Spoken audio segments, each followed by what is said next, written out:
A graça e a paz, meus irmãos. Nesse vídeo eu quero falar a respeito para onde vão os mortos. O que acontece quando a gente morre, as pessoas morrem? Qual o destino das pessoas? E para dar a introdução a esse assunto, eu quero ler um texto que está lá em Mateus 12, do 38 ao 40, que diz assim, né? Então alguns escribas e fariseus replicaram: Mestre, queremos ver da tua parte algum sinal. Ele, porém, respondeu: Uma geração má e adúltera pede um sinal, mas nenhum sinal será dado senão do profeta Jonas. Porque assim como esteve Jonas 3 dias e 3 noites no ventre de um grande peixe, assim o Filho do Homem estará 3 dias e 3 noites no coração da terra. Então o que a gente vai ver é que Jesus, quando ele morre, quando ele morreu, após a crucificação dele, ele iria então ficar 3 dias e 3 noites, assim como Jonas ficou. Esse seria o sinal, né, o sinal de Jonas. Ficaria 3 dias e 3 noites no coração da terra, como diz o texto aqui, né? E a gente sabe que quando Jesus ele estava lá sendo crucificado, tinha um ladrão, né, da esquerda e o da direita. E aí um ladrão, um zomba de Jesus e o outro se arrepende e fala para Jesus assim: lembre-te de mim quando entrares no seu reino, né? Aí Jesus fala assim para ele: hoje mesmo estarás comigo no paraíso. Então a gente vê que esse ladrão, né, quando Jesus ele já teria que ir então para o coração da terra, então a gente vai ver que Jesus leva o ladrão consigo, que hoje mesmo estarás comigo no paraíso. Então esse ladrão ele vai junto com Jesus.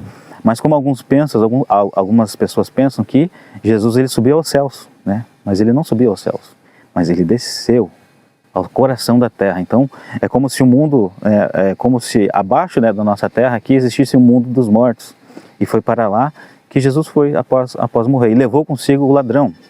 E para a gente entender mais sobre isso, a gente precisa ver outros textos, né? Então aqui eu falei sobre o ladrão da cruz.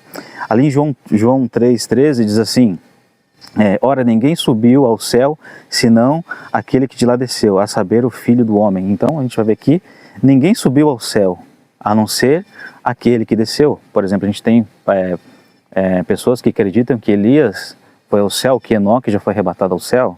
Mas aqui o próprio texto diz de João, em que diz que ninguém subiu ao céu, a não ser aquele que de lá desceu, né? E quem de lá desceu? Foi o Filho do Homem, a Jesus. Ele é o Filho do Homem. E aí a gente vai ver então o que acontece com Jesus quando ele morre. Aqui a gente vai ver lá em 1 Pedro, 1 Pedro 3, 18 ao 21, aqui diz que Pedro está falando o que aconteceu, né? Diz assim, ó, a partir do verso 18, diz assim: pois também Cristo morreu uma única vez pelos pecados, o justo pelos injustos, para conduzir-vos a Deus, morto, sim na carne, mas vivificado no Espírito. Verso 19, no qual também foi e pregou aos espíritos em prisão, os quais noutro tempo foram desobedientes quando a longanimidade de Deus aguardava os dias de Noé, enquanto preparava a arca, no qual poucos, a saber, 8 pessoas foram salvos através da água, no qual, figurando o batismo, agora também vos salva. Não sendo a remoção da imundícia da carne, mas a indagação de uma boa consciência para com Deus, por meio da ressurreição de Jesus Cristo. Então a gente vê que Pedro ele falando assim, nós vemos ali, ninguém subiu ao céu a não ser que ele que desceu. Nós vemos também o sinal de Jonas, que Jesus ficaria 3 dias e 3 noites no coração da terra. E aqui a gente vai ver Pedro falando assim, que Jesus, quando ele morreu, ele foi e pregou para espírito em prisões, no qual foram desobedientes, né? Lembrou lá do tempo de Noé. Então Jesus ele foi lá e se apresentou para os mortos. Então ele foi lá no mundo dos mortos, né?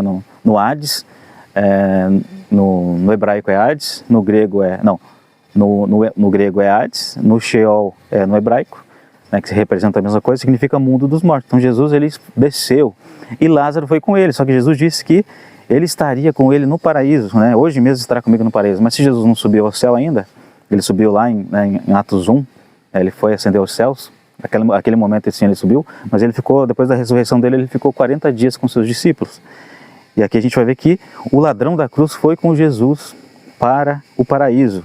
Para a gente entender isso que está acontecendo, o próprio Senhor Jesus ele disse ali em Lucas 16, né, onde conta ali a parábola do rico e do Lázaro. E eu quero ler para vocês aqui para a gente entender um pouco mais, né, de como que é esse mundo dos mortos. Ali então, verso 19, Lucas 16, verso 19 ao 31, diz assim, Jesus está contando essa história, né? Ora, havia certo homem rico que se vestia de púrpura e de linhos finíssimos e que todos os dias regalava esplendidamente. Então aqui a gente vê a figura de um homem rico, né? Um homem rico que aproveitava a vida dele. Ele tinha ali suas regalias, veste, né, um linho finíssimo, um homem rico, né? Aí o verso 20, havia também certo mendigo chamado Lázaro, coberto de chagas, que jazia à porta daquele. Então esse Lázaro, ele ficava à porta do rico, né? O rico lá aproveitando a vida, enquanto tinha um mendigo à porta dele, né? Verso 21, e desejava-lhes alimentar-se das migalhas que caía da mesa do rico. Até os cães vinham lamber-lhe as úlceras. Então o mendigo Lázaro, ele desejava comer das migalhas que caíam da mesa, né? E vinham os cães e lambiam as suas feridas. Aí agora vamos ver aqui, verso 22. Aconteceu morrer o mendigo, ser levado pelos anjos para o seio de Abraão. Então aqui a gente vê, lembra do contexto que a gente está vendo Jesus dizendo que ele vai ficar 3 dias e 3 noites no coração da terra. Nós vemos Jesus chamando o ladrão agora também para ir com ele para o paraíso. E aqui a gente vê aqui os anjos levando Lázaro para o seio de Abraão. Para onde que é esse seio de Abraão? Né? Verso 22, aí aconteceu morrer o mendigo e ser levado pelos anjos para o seio de Abraão. Morreu também o rico e foi sepultado no inferno. A gente vai ver que essa palavrinha aqui, inferno, se a gente clicar no original, vai estar lá Hades, né, que seria mundo dos mortos, estando em tormentos. Então, verso 23, né? No inferno, estando em tormentos, levantou os olhos e viu de longe Abraão e Lázaro no seu seio. Então, clamando, disse: Pai Abraão, tem misericórdia de mim e manda Lázaro que more em água a ponta do dedo e me refresque a língua, porque estou atormentado nessa chama. Verso 25, disse porém Abraão: Filho, lembra-te de que recebestes os teus bens em tua vida, e Lázaro igualmente os males. Agora, porém aqui ele está consolado e tu em tormentos. E além de tudo, está posto um grande abismo entre nós e vós, de sorte que os que querem passar daqui para vós, outros não podem, nem os de lá passar para nós. Então replicou-lhe: Pai, eu te imploro que mandes a minha casa paterna, porque tenho 5 irmãos, para que lhe dê testemunho, a fim de que não virem também para este lugar de tormento. Respondeu-lhe Abraão: Eles têm Moisés e os profetas, ouçam-nos. Mas insistiu: Não, pai Abraão, se alguém dentre os mortos for com eles, arrepender-se-ão. Abraão, porém, lhes respondeu: Se não ouvem Moisés e os profetas, tampouco se deixarão persuadir, ainda que ressuscite alguém dentre os mortos. Então aqui a gente vê o cenário. Vamos lá, vamos recapitular aqui o texto, né? Então a gente vai ver que o rico aproveitava, né, da sua vida, veste um linho finíssimo, né, tinha do bom e do melhor, e ele tinha um mendigo à porta dele que desejava comer as migalhas que caíam da mesa. Os cachorros iam e lambiam ali as feridas de Lázaro. Então aqui a gente vê esse cenário. E os dois morreram. Só que a gente vai ver que Lázaro, ele foi para o seio de Abraão. E o rico foi para o local de tormento, onde ele desejava que o Lázaro molhasse a ponta do dedo e refrescasse a língua dele, né? E aí esse rico, ele vai e conversa com Abraão: Pai Abraão, manda Lázaro então, né? Ele reconhece que Lázaro, que Abraão era senhor de Lázaro. Então ele reconhece isso e fala assim: Pai Abraão, manda Lázaro lá e avisar, né, meus irmãos, para que eles não venham parar aqui. E aí Abraão fala assim: eles têm Moisés e os profetas, que ouçam-nos. E o que a gente tira dessa história? Será que o Lázaro, ele foi lá para o seio de Abraão só porque ele era pobre? Né? E o rico foi lá para o seio de Abraão, foi lá para o local de tormento só porque ele era rico? A gente vai ver que não é isso que Jesus estava tentando dizer, né? Ali a gente vai ver outras parábolas que Jesus estava contando anteriormente do servo infiel, né? E ele tinha um público-alvo que ele estava atingindo ali, né? Quem estava ouvindo ele eram os publicanos, os fariseus e os pecadores, né? As outras pessoas que os fariseus consideravam pecadores. Era eles que estavam ouvindo Jesus ali, né? Então a gente vai ver que existe sim esse mundo dos mortos e que Jesus foi lá e pregou para esse espírito em prisão, e que existe então uma divisão. O que a gente vê aqui? A gente vê uma divisão, né?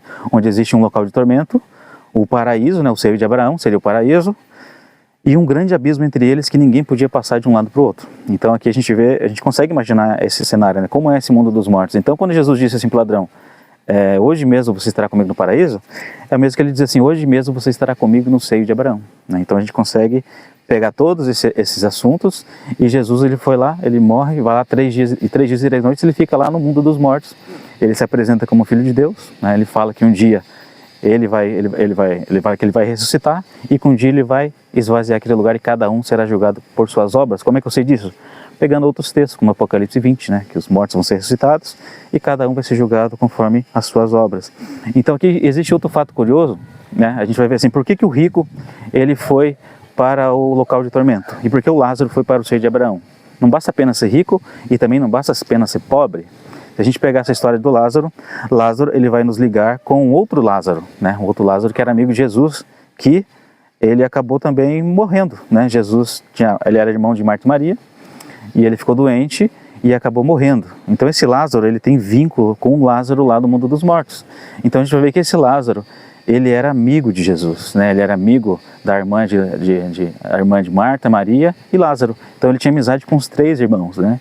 E aqueles 3 irmãos ali, eles representam a igreja, né? Em figura.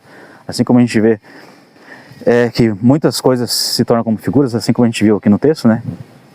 A gente vai ver que esse Lázaro, ele está vinculado então como mendigo, ele era amigo de Jesus.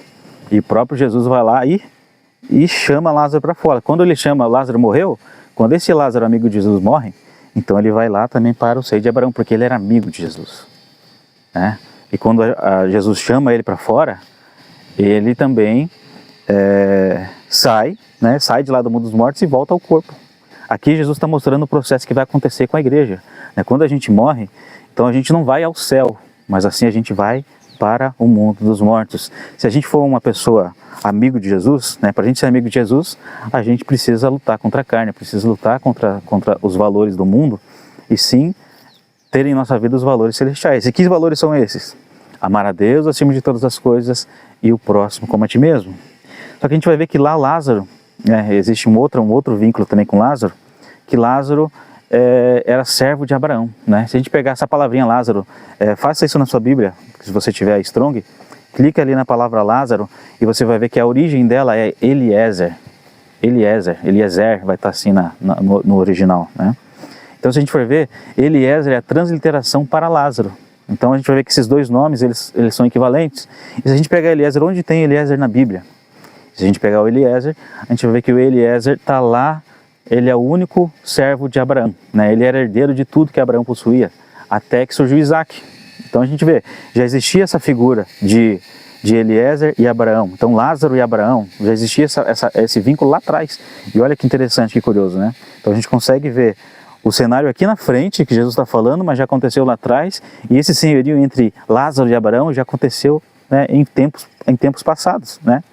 Onde Eliezer era ali o servo de Abraão, ele é um servo fiel, que ele tinha tudo, ele possuía tudo, né? O próprio Abraão, ele fala assim para Deus que Eliezer, ele é herdeiro de tudo que eu tenho, porque eu não tenho filho. Mas Deus está lá prometendo um filho para Abraão. E a gente vê que quando nasce Isaac, mesmo assim Eliezer podia, se ele tivesse apenas de olho na riqueza de Abraão, ele podia armar um plano para tentar matar Isaac, para que ele continuasse com os bens, né, de Abraão. Porque agora, quando surgiu Isaac, então ele já não era mais o único herdeiro, né? Mas ele não fez isso. Ele fez o contrário, ele continua sendo um servo fiel. Tanto é que ele vai e busca uma esposa para o filho Isaac, né? Que a gente vai ver ali uma figura onde ele encontra essa mulher num poço, onde ele encontra ali uma mulher virgem, pura, sem mácula. A gente vai ver que tem outros vínculos, mas eu não quero trazer aqui nesse vídeo, porque senão vai ficar muito longo o vídeo. Mas a gente vê que existe então esse vínculo. Então, para você ser amigo de Jesus, você precisa também ser servo de Abraão. E se a gente vê a figura de Abraão, olha só, qual que é o vínculo de Abraão e Isaac? A gente vai ver que Deus ele pede ali para Abraão um sacrifício, né? Sacrificar o próprio filho. E Abraão, crendo que Deus era poderoso para ressuscitar o filho dele, ele vai lá então, ele vai lá no monte, leva o filho dele. Quando ele chega ao ponto de sacrificar o seu filho, ele para. Né? Deus fala assim, para Abraão, não faz mais isso. Mas isso que a gente tem ali como figura? Então a gente tem a figura de que Abraão é a figura do pai. E Isaac é a figura do filho, né? Do Senhor Jesus, né? Então a gente vê ali em figura o que Deus faria por nós, né? Ali, lá em João 3,16 diz assim, porque Deus amou o mundo de tal maneira que entregou seu Filho né? Para todo aquele que nele crê não pereça, mas tenha a vida eterna. Então, o Pai mandou o seu Filho, crucificou. Aquilo que Deus pediu para Abraão era o que o próprio Deus faria, o que o próprio Pai faria com seu Filho. E ele fez. E quando ele fez isso, o Filho morreu, ficou 3 dias e 3 noites no centro da terra, pregou para os espíritos em prisões, que são os mortos que viviam antes, né? Ele lembrou aqui da parte de Noé também, mas ele foi lá e encontrou todos os mortos. E a gente viu ali que pela própria história que Jesus conta, né, que existe um paraíso, um local de tormento e um grande abismo entre eles, onde ninguém pode passar dali. E aí aqui a gente vê agora esse vínculo entre o Lázaro, né? Esse nome Lázaro vai linkar com Lázaro, amigo de Jesus, e vai linkar também com Eliezer. E esse Eliezer, ele era servo de Abraão. O que isso quer dizer? Ele era servo de Deus. Ele cumpria a vontade de Deus. Ele fazia aquilo que Abraão queria, né? Foi lá, buscou o filho, ele disse para Eliezer, vai, encontre uma esposa para meu filho Isaac. Ele vai e fez, né? Ele serviu Abraão durante toda a sua vida. E por ele servir Abraão durante toda a sua vida, agora a gente vê o vínculo dos três.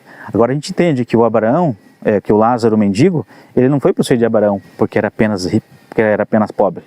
Mas ele foi ligando esses 3 Lázaros, a gente vê uma história completa, onde Lázaro em vida, ele foi fiel a Deus, né? O Lázaro, amigo de Jesus, irmão de Marta e Maria, também foi fiel, amigo de Jesus. Quando ele morre, então ele vai para o seio de Abraão.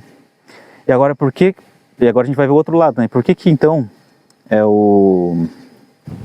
o rico, ele vai então para o local de tormentos? Apenas por ser rico? Então aqui a gente viu a parte de Lázaro, né?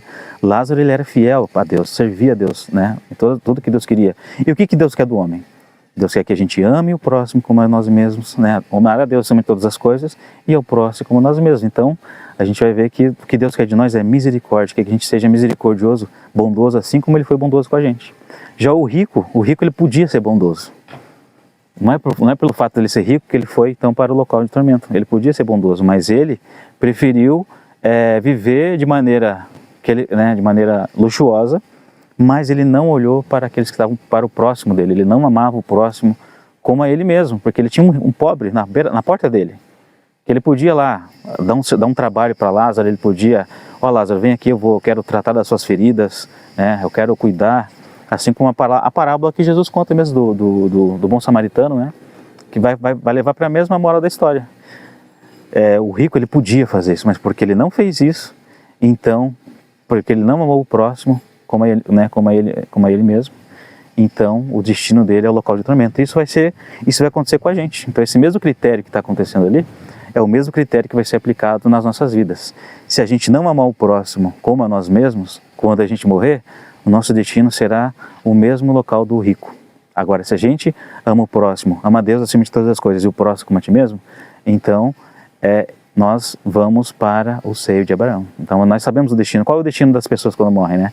Que é a pergunta inicial que eu fiz aqui nesse vídeo. Então o destino das pessoas depende da forma que você vai viver aqui na Terra, né? Se a gente for ver a própria mensagem de arrependimento, João Batista pregava assim, arrependei-vos porque é chegado o reino de Deus. Aquele que tem 2 túnicas reparte com quem não tem. Aquele que tem alimento faça da mesma forma. O que João Batista está falando assim? A própria mensagem de arrependimento, ele está dizendo assim, ame o próximo como a ti mesmo. Se você tem 2 túnicas, reparte com aquele que não tem. Se você tem alimento, faça da mesma forma. Se você tem um cargo de autoridade, não vai extorquir o que está abaixo de você. Se você é um policial, não cobre... Não cobre por você ter poder sobre a vida da pessoa, mas seja justo, seja íntegro. Essa é a mensagem de arrependimento que vai levar as pessoas para o seio de Abraão, né? Para o paraíso. Então, se a gente vai ver que existe também as nações. As nações, elas não vão conhecer a Deus, elas não vão conseguir honrar a Deus acima de todas as coisas, né? Mas as nações, elas podem amar o próximo como a ti mesmo. E aí, quando a gente vê ali em Mateus 25, quando Jesus ele volta, então ele vai cobrar das nações. Porque aquele julgamento que está ali em Mateus 25 não é o da igreja, mas sim o das nações que vão ser governadas por Cristo da igreja, né? Se você não entende desse assunto, tem mais vídeos aqui no canal. Então ele vai lá e fala assim para os da direita, né?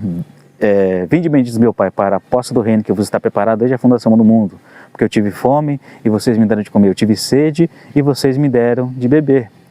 Estava nu e vocês me vestiram, estava preso e vocês me visitaram. E essas pessoas perguntam assim, mas quando, Senhor, que a gente fez isso por ti se a gente nunca te viu? Imagina, essas pessoas estão diante de Jesus e não sabem que o que ela faz pelo próximo, ela faz por Jesus. Então elas não tinham o conhecimento da lei de Deus, né? O conhecimento dos mandamentos de Deus. Mas no próprio coração dela, pela lei da consciência, né, que foi gerado no homem, elas sabiam fazer o bem. Então elas vão entrar no reino porque elas fizeram bem, embora não conhecessem a quem ela estava servindo, né? Elas não conseguiam amar a Deus acima de todas as coisas porque elas não conheciam. Elas nem sabiam que quando ela amava o próximo, ela teria uma recompensa sobre isso. Ela está descobrindo ali naquele julgamento ali, né? Então, e os da esquerda, simbolizando o rico, né? O da direita simbolizando Lázaro, né? Somando todo esse assunto que eu disse, os da esquerda agora somando o rico, eles não deram de comer, não deram de vestir, por isso eles foram lançados no lago de fogo que foi preparado para o diabo e seus anjos. E a gente vai ver que esse lago de fogo, ele não está lá no Sheol. Esse lago de fogo vai ser inaugurado no início do milênio, vai ser ali em Edom, onde diz assim, Isaías 65, se eu não me engano, não, está em Isaías, não lembro agora o texto, mas fala assim que o pó vai se transformar, os rios vão se transformar em piche, e o pó vai se transformar em enxofre, e vai queimar pelo século dos séculos. E as pessoas que prevaricaram contra o Senhor, as pessoas que foram más, elas vão ser lançadas nesse lago de fogo. Primeiro vai ser ressuscitado, né? Aí a gente tem a sequência da ressurreição, que é quando Jesus vem, ele ressuscita os seus, que ele ressuscita ali o paraíso, né? O seio de Abraão é esvaziado.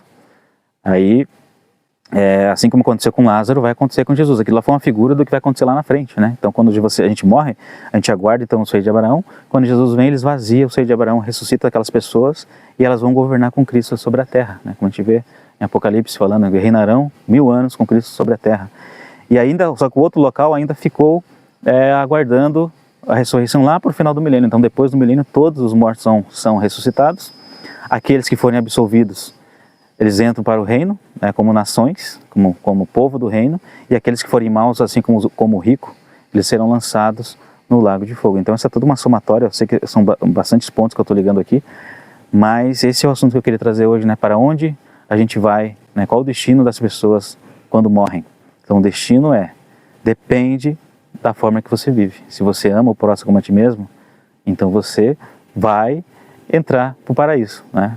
Se você honra, né? Se você conhece a Deus, então você deve também honrar a Deus. Agora, se você não conhece, está conhecendo a Deus agora, neste momento, no sentido dos 10 mandamentos, né? A gente vai ver que amar a Deus acima de todas as coisas está falando de 5 mandamentos, e amar o próximo como a ti mesmo está falando de outros 5 mandamentos, né? Então, são os 10 mandamentos que estão implícitos, né? Estão atrás desses 2 grandes mandamentos que Jesus ele nos ensinou a seguir, né? Então é isso, esse é o vídeo de hoje que eu queria estar gravando. Espero que tenha abençoado a vida dos irmãos. Se você tiver alguma dúvida, comenta aí que eu vou estar respondendo vocês. E se isso foi bom para você, compartilhe com mais pessoas para que as pessoas também venham a entender mais sobre o reino de Deus. Tá bem? Então até a próxima, Deus abençoe.